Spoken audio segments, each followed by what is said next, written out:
this is a pretty complex exercise, so we might want to break every part down before going in the application and understand how each part of the body works. The hands are going to be pretty easy on their own because they're just going to be single stroke rolls alternated on different surfaces, but that's typical of the blast beat.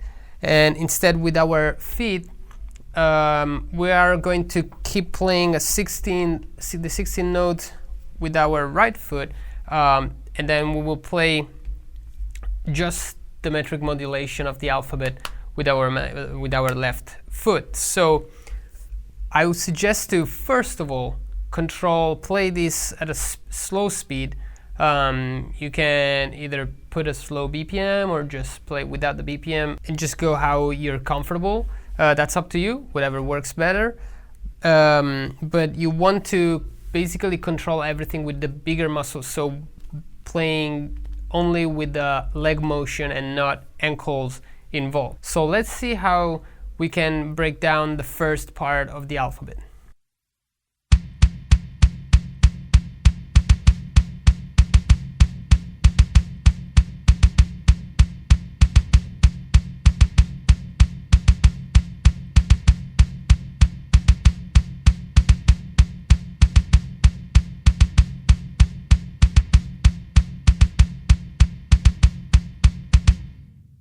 Okay, so once we have the bass drum pattern going, and this is just for the first part of the alphabet, and of course you want to do this step by step, so master the first part, then go in the second part, and so on until the seventh part, which is of course 7 on top of 4.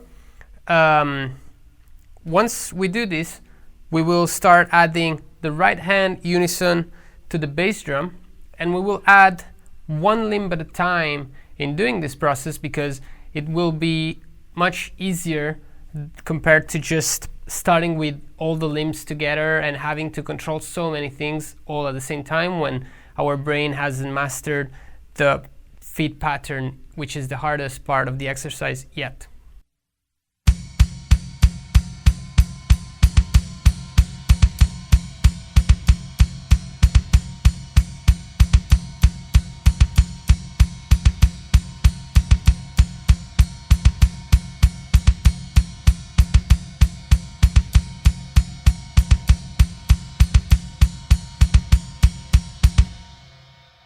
Okay, so then we can start adding the left hand too, and so play complete blast beat, but we will still be playing this at the speed that requires us to use bigger muscles, so the leg motions, and not involving the ankles yet. This is because controlling the bigger muscles, especially in this case where the balance is involved too, it's much easier.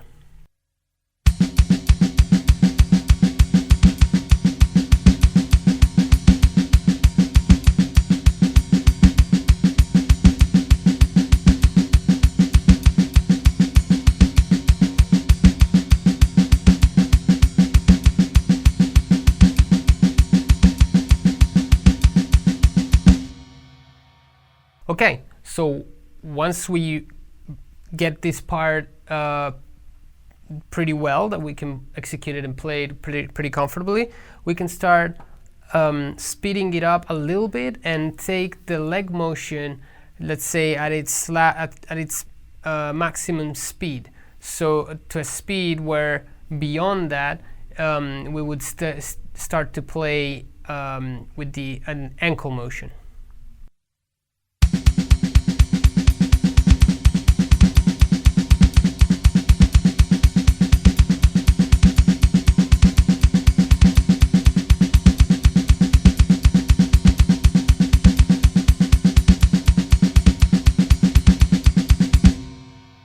Okay, perfect. So now we can start working on shifting the control to ankle motion.